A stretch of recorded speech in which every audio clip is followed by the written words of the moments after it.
Could a single misread signal turn a war's fate and tilt history itself?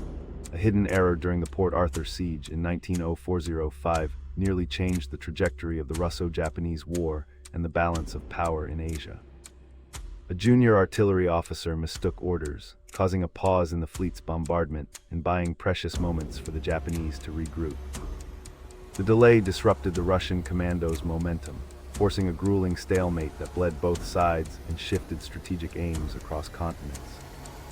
The incident reveals how fragile decisions on the ground ripple into world-scale consequences and redefine victory.